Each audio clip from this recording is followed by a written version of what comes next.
Hey everybody, John here, and today I'm going to show you how to create a separate GMS file so you can put some macro code and get to work writing a macro. First thing we want to do is find out where the GMS files, that's what they're called, or that's the extension rather, where they are stored. They're stored in two places, and we're going to look at the first place in C, Program Files, Corel, and I'm using X4 to demonstrate, but if you're using X5, 6, it's going to be relatively, everything's going to be the same.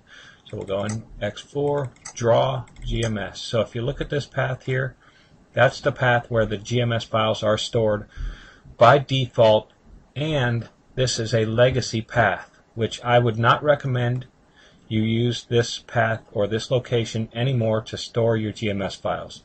It's fine to leave the default GMS macros that come with Draw in this path, but I would recommend for anyone using Windows XP, SP3 and above, ever since they introduced user account control, you would have permissions issues if you start working with files in this location.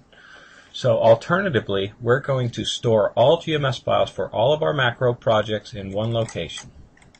So I'm going to go back to my computer. I'm going to go C, Documents and Settings, choose your username. In the newer versions of Windows, that's Windows 7 and 8, you would see App Data and Roaming, and then it would go to Corel. We're going to choose X4, Draw, and there's a GMS folder. If you do not have a GMS folder here, it means you have not initialized VBA for the first time in that Draw version. Since I initialized VBA in Draw X4, a GMS folder appears here, and this is where we will store all of our macro files. Take a look at the path, pause the video if needed, probably even recommend, like I do, make a shortcut to this location. So to create a separate GMS file is very simple, but the first thing you want to do, if you haven't done it in your Windows, is go to Tools, Folder Options, View, and I want you to do two things. You want to show hidden files and folders, and you might need to do that to get to this path location in the first place. And the second thing I'd like you to do is uncheck Hide Extensions for Known File Types, and then click OK. This will enable the file type extension to appear after the file name. So what we're going to do to create our first GMS file, I'm going to go New Text Document, and you notice the extension appears. So let's name this. I'm going to call it My Macro. Just any old name, anything you want to name it, no spaces. And then we'll go .gms. That will be the new extension. Do you want to change it? Yes. It's now a GMS file. So you have to restart Draw, or let's see, mine is not started, so I will start it. If you don't restart Draw, it will not appear.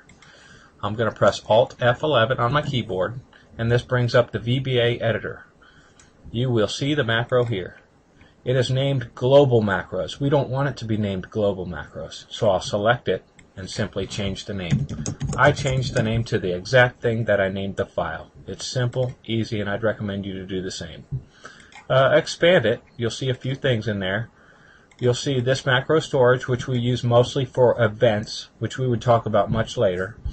But basically, right-click, insert a module. You can right-click on it and insert a user form.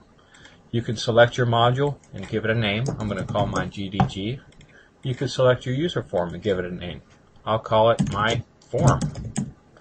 Sometimes I'll put FRM main. That's just one of the names that I'll give. And there we go. We are ready to go. One thing you want to be aware of with the Vba Editor, it does not prompt you to save. It will save upon closing CorelDraw, but not closing the Vba Editor. So you want to get in the habit of having the Control-S jitters, or press this button here. This will save it, and now it's saved, and you have a separate GMS file, CorelDraw macro, that's ready for you to begin unleashing your creativity. I hope you enjoyed the video, and have a nice day.